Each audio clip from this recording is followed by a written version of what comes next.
नमस्कार। सत्यम शिवम सुंदरम जीके में आपका हार्दिक स्वागत है, अभिनंदन है।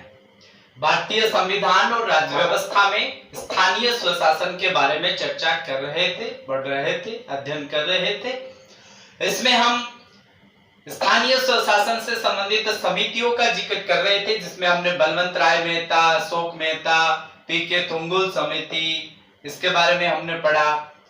बहुत सी जो समितियां हैं इनके बारे में पढ़ा है। अगर आपने समितियों का अध्ययन नहीं किया है तो यहाँ पे नीचे एरो का निशान है, वहां पे डिस्क्रिप्शन बॉक्स है, उसमें आप लिंक पे जाइए और आप अध्ययन कीजिए। आज का हमारा टॉपिक है पीके थंगुन। जो समिति हमने पढ़ा था पीके थंगुन उप समिति 1988। आइए तो पढ़ते हैं पीके थुंगन उप समिति। पीके थुंगन उप समिति क्या है, ध्यान देना। 1988 में कार्मिक मंत्रालय से संबंधित जो संसदीय समिति है, कार्मिक मामले से संबंधित जो संसदीय समिति है, उन्होंने पीके थुंगन जो है उनकी अध्यक्षता में ही एक समिति का गठन किया गया, जो कि जो पहले पी के जो थुंगन समिति थी उसी की जो उप समिति है उसका गठन है, ये 1988 में किया गया। और जो पीके थुंगन समिति है वो भी 1988 की है। इस समिति का क्या उद्देश्य था? जिला योजना की जो पद्धति है उस पर विचार विमर्श करना और सुझाव देने के लिए 1988 में इस समिति का गठन किया गया था। ये इस समिति का क्या है, उद्देश्य था।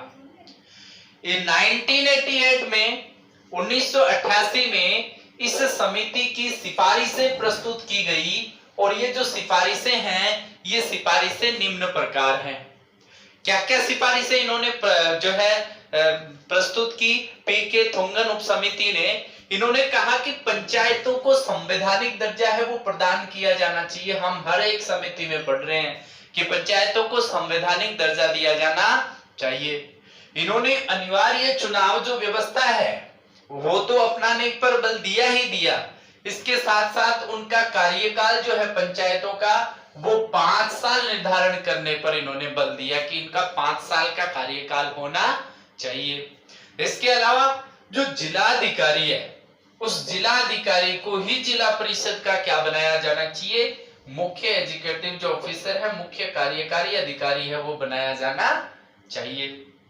इसके साथ साथ कि भाई जो पंचायतें हैं, पंचायतें कब सुदृढ़ होगी, क्योंकि उनकी सुदृढ़ वित्तीय व्यवस्था के लिए, जब वित्तीय व्यवस्था सुदृढ़ होगी तभी वो सुदृढ़ होंगी। और इस सुदृढ़ता को प्रदान करने के लिए राज्य वित्त आयोग जो है, स्टेट फाइनेंशियल कमीशन, उसका गठन किया जाना चाहिए। ये जो रिपोर्ट है, ये रिपोर्ट किसने प्रस्तुत की? ये सिफारिशें प्रस्तुत की थुंगन उप समिति के द्वारा। तो इस टॉपिक में हमने पढ़ा है कि पीके जो थुंगन है उप समिति क्या है, उन्होंने क्या रिपोर्ट प्रस्तुत की, किस उद्देश्य से ये बनाई गई है। इसके बाद में हम अगली जो समिति है वो पढ़ते हैं गॉडगिल समिति। धन्यवाद।